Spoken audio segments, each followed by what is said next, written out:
Election అప్డేట్స్ను అందరికంటే ముందుగానే తెలుసుకోవాలంటే ఈరోజే ఆర్టీవీ లైవ్ యాప్ని మీ మొబైల్లో డౌన్లోడ్ చేసుకోండి. ఆంధ్రప్రదేశ్ ఫలితాలకు సంబంధించినటువంటి ఈ యొక్క ఎగ్జిట్ పోల్స్ ఫలితాలు అయితే రావడం జరిగింది. ఈ నేపథ్యంలో ఆంధ్రప్రదేశ్లో అధికారానికి ఒక పార్టీకి సర్వేలన్నీ కూడా అధికార పార్టీకి కొంచెం అనుకూలంగా ఇస్తే, అలాగే ప్రతిపక్ష పార్టీలకి అయితే కొన్ని సర్వేలు కూడా అనుకూలంగా ఇచ్చినటువంటి పరిస్థితి ఉంది. కానీ దీనిపై భిన్నాభిప్రాయాలు కూడా వ్యక్తమవుతున్నాయి. కానీ వీటిని అయితే నమ్మే పరిస్థితుల్లో లేరంటూ కొంతమంది అయితే చెప్తున్న పరిస్థితి. ప్రస్తుతం దీని మీద మాట్లాడే ప్రయత్నం చేద్దాం. ప్రస్తుతం మంత్రి వేణుగోపాల్ గారు ఉన్నారు, మాట్లాడదాం. సార్ చెప్పండి, ఈ యొక్క ఎగ్జిట్ పోల్ ఫలితాలు చూస్తే అన్నీ కూడా గందరగోళంగా ఉన్నాయి. ఎలా చూడాలంటారు? అంటే కొన్ని అనుకూలంగానే, కొన్ని టీడీపీకి అనుకూలంగానే ఎలా చూడాలంటారు? నిన్న జరిగినటువంటి ఎగ్జిట్ పోల్ ప్రకటనలో భిన్నాభిప్రాయాలు వ్యక్తమవుతున్నటువంటి వాస్తవం. ఎంచేతనంటే ముఖ్యమంత్రి జగన్మోహన్ రెడ్డి గారు చేసినటువంటి ప్రయోగం,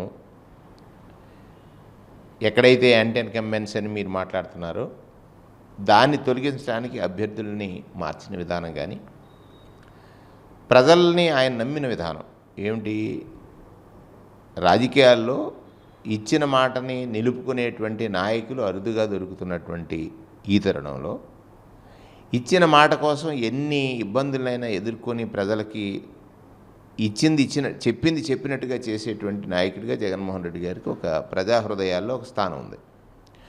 ఆ రోజు పోలింగ్ జరిగిన విధానం కానీ, పోలింగ్కి మహిళా ఓటర్లు వచ్చినటువంటి విధానం కానీ, అన్నిటికంటే ప్రజలు మనసు తెలిసి పరిపాలించిన, అంటే వాలంటీర్ సిస్టమ్ తీసుకురావడం కానీ, లేకపోతే సెక్రటేరియట్ సిస్టమ్ తీసుకురావడం కానీ, ఇవన్నీ చూసిన తర్వాత పరిపాలనా సౌలభ్యంలో ప్రజలు పొందినటువంటి అనుభూతిని వ్యక్తం చేసిన విధానం కానీ చూసిన తర్వాత, ఏదైతే సౌండ్ కమ్యూనిటీస్ కొన్ని ఉంటాయి. ఎందుకంటే రాజకీయంగా రోడ్డు మీద తిరిగి రాజకీయంగా కొన్ని అవగాహన, కొంత పలుకుబడి లేకపోతే తిరిగినటువంటి వారు ఎక్కువ సౌండ్ చేస్తూ ఉంటారు.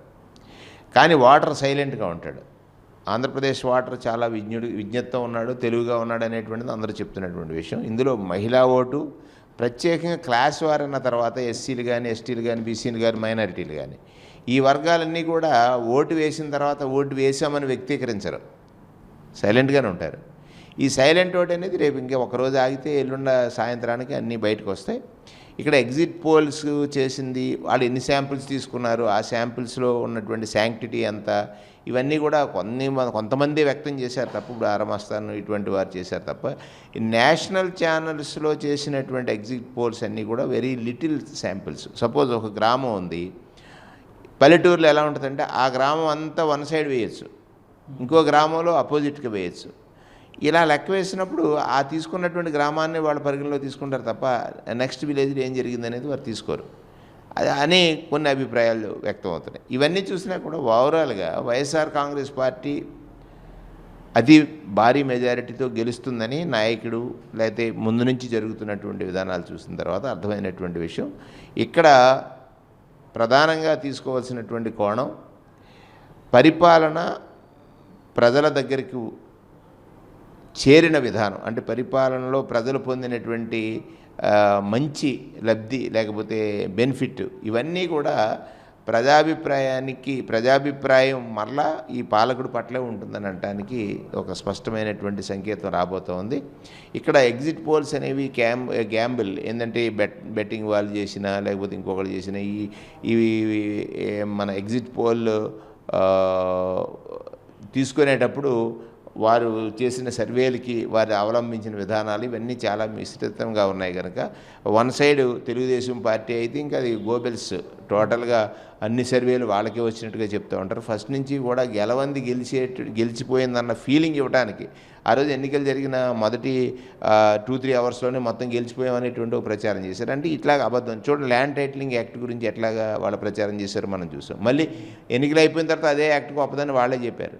అటువంటి ఒక దుర్మార్గమైనటువంటి రాజకీయాల్లో ఉన్న వ్యక్తులు దుర్మార్గంగా ప్రవర్తిస్తున్నటువంటి తీరుని మనం గమనించినట్లయితే ఖచ్చితంగా రేపు రిజల్ట్ సైలెంట్ ఓటు.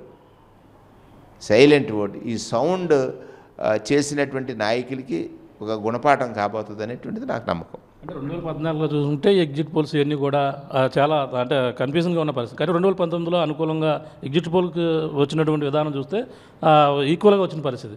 కానీ ఇప్పుడు ఈ వచ్చినటువంటి ఫలితాలు చూస్తుంటే దాదాపుగా 40 సర్వేలు జరిగాయి. 40 సంబంధించినటువంటి వాళ్ళు ఎగ్జిట్ పోల్స్ ఇచ్చారు. కానీ 5 మాత్రమే వైసీపీకి అనుకూలంగా ఇచ్చారు. అందులో ఆరామస్తాన్ని ఇచ్చినటువంటి దాంట్లో మంత్రులందరూ ఓడిపోతారన్నారు. అందులో మీరు కూడా ఓడిపోతారని చెప్పడం జరిగింది. ఎలా చూడాలండి? అంటే మరి ఆయన ఏ కోణంలో చేశారనే తెలియదు కదా. ఇప్పుడు ఓడిపోతారు లేకపోతే గెలుస్తారు లేదా టైట్ ఫైట్ ఇవన్నీ కూడా నేనైతే ఇక్కడ రాజమండ్రి రూరల్లో ఖచ్చితంగా గెలుస్తాననేటువంటి నమ్మకం నాకు ఓటర్లని కలిసిన తరుణంలో కానీ ఆ రోజు ఓటింగ్ జరిగినప్పుడు నేను బూత్ దగ్గరికి వెళ్ళినప్పుడు విధానం కానీ మేము ఎలక్షనీరింగ్ చేయడానికి వైఎస్ఆర్ కాంగ్రెస్ పార్టీ కార్యకర్తలు పడినటువంటి ఏదైతే తపన ఉందో ఆ విధానం కానీ చూసినట్లయితే ఖచ్చితంగా గెలవబోయేటువంటి సీటు రాజమండ్రి రూరల్. రేపు ఒకరోజు ఆగితే తెలుస్తుంది కదా, దాని గురించి మనం అంత వరి అయిపోవాల్సినంత అవసరం లేదు. ఇవన్నీ ఎజంప్షన్స్ తర్వాత ముందు మనకి వాస్తవం తెలుస్తుంది. ఇప్పుడు చంద్రబాబు నాయుడు గారు 100 సర్వేలు చేయించిన 100 నాకు వస్తాయని చెప్పుకోవడం అని అతను నైజం అది. ఇవన్నీ ఏముంది పెయిడ్ ఇదే కదా, వాళ్ళు చేసేటువంటి సర్వేలన్నీ కూడా అట్లా కనబడుతున్నాయి. కనుక వాస్తవానికి ప్రజలకు ఒక నిజం చెప్పి అమలు చేసిన నాయకుడిని వదులుకోవడానికి ఎప్పుడు సిద్ధంగా ఉండరు. అంటే మీరు చెప్పినట్టుగా జగన్మోహన్ రెడ్డి గారు చాలా కాన్ఫిడెంట్గా ఉన్నారు. అందరూ కూడా నాయకులు కూడా అదే విధంగా ఉన్నారు. అంటే దీనికి ధీమా గల ప్రధాన కారణం ఏంటి? ఖచ్చితంగా అందుకే ప్రజలకి చెప్పింది చేశాము. నిజం మాత్రమే మాట్లాడి పరిపాలించాము. అబద్ధం చెప్పిన చంద్రబాబు నాయుడికి గతంలో ఓటు వేయలేదు, ఈసారి కూడా వేయరు. మళ్ళీ అబద్ధాలే చెప్తున్నాడు. సూపర్ 6 అన్నా లేకపోతే ఇంకోటి వాటిలో అతను హిమ్సెల్ఫ్ అతను కమిట్ అయింది ఏంటంటే సూపర్ 6ని పక్కన పెట్టేసి ల్యాండ్ టైటిలింగ్కి వచ్చాడంటే సూపర్ 6ని జనం నమ్మలేదని కదా. అంటే ప్రజలు అన్నిటికంటే ప్రజలు కాదు, ఇంతకాలానికి భారతదేశానికి స్వాతంత్రం వచ్చిన తర్వాత ఇంతకాలానికి పేదవాడి గురించి ఇంతగా పట్టించుకున్న ప్రభుత్వాలు గతంలో రాలేదు. ఏదో అరకొర సహాయం చేశారు తప్ప పేదరికం తనకి ఇబ్బంది కలిగిస్తున్న తరుణంలో దాని నుంచి బయటపడడానికి తాను చేసే ప్రయత్నానికి ఆసరా దొరకలేదు. ఇవాళ జగన్మోహన్ రెడ్డి అందించాడు. ఈ రెండు మా నమ్మకం. పక్కన మోడీ భారత్లో కూడా చూసుకుంటే నరేంద్ర మోడీ కూడా మరోసారి వచ్చే అవకాశం ఉందన్నారు. అంటే కూటమికి ఎక్కువగా ప్రాధాన్యత ఉన్నదని చెప్పి అన్నారు. అంటే ఇక్కడ కూటమి కలవడం వల్ల ఇటువంటి పరిణామాలు వచ్చాయంటారు. కూటమి కలవడం అంటే భారతీయ జనతా పార్టీ ఏ విధంగా పరిపాలిస్తుందో అందరికీ తెలుసు. కనుక నరేంద్ర మోడీ నాయకత్వాన్ని జనం కోరుకుంటున్నారు, అందులో నో డౌట్, డిస్ప్యూట్ లేదు. సో దాంట్లో చంద్రబాబు నాయుడు మరి నరేంద్ర మోడీ గారిని ఎన్ని రకాలుగా కామెంట్ చేశాడో మనం చూసాం. అవి మర్చిపోయారా ప్రజలు?